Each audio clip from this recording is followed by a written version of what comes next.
Qantas is cutting 6,000 jobs and raising $1.3 billion to survive the pandemic.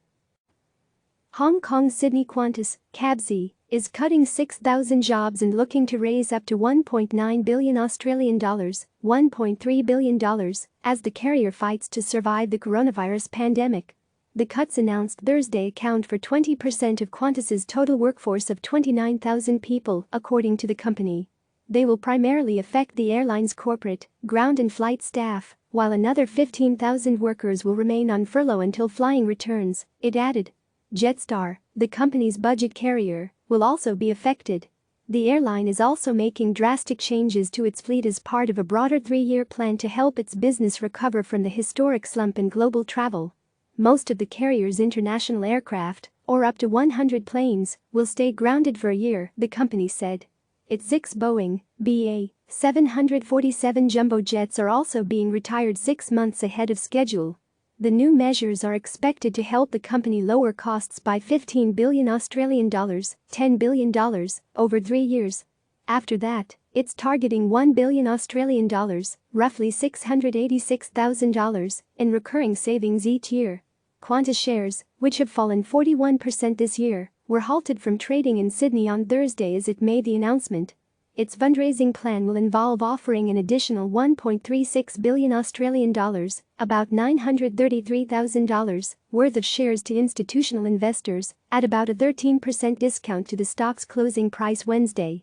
The remaining $500 million will be sought through a separate share sale plan offered to existing investors.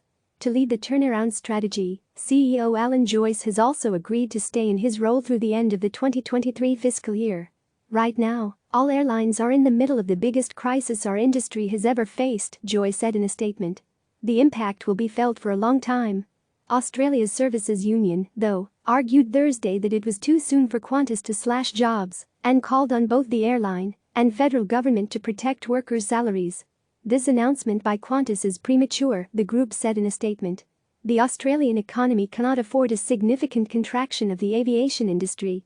Joyce said during the company's announcement that the crisis has left us no choice. The collapse of billions of dollars in revenue leaves us little choice if we are to save as many jobs as possible long term, he said in his statement. We have to position ourselves for several years where revenue will be much lower. And that means becoming a smaller airline in the short term. Travel sector hit Qantas had already severely slashed its flight capacity as the pandemic wiped out demand for travel. And last week, the airline cancelled most of its international flights until October. Qantas's main local competitor, Virgin Australia, is also fighting for its life.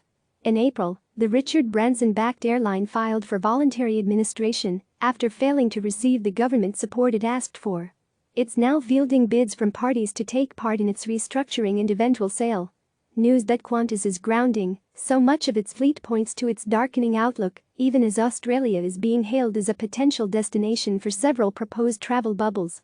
Australia's flagship carrier has said it has flights scheduled in the coming months to accommodate a new arrangement to let passengers travel between Australia and New Zealand. The government of Fiji also announced earlier this week that it was planning to create a travel bubble with Australia and New Zealand. But it's clear that international travel is likely to be stalled for a long time, Joyce said Thursday.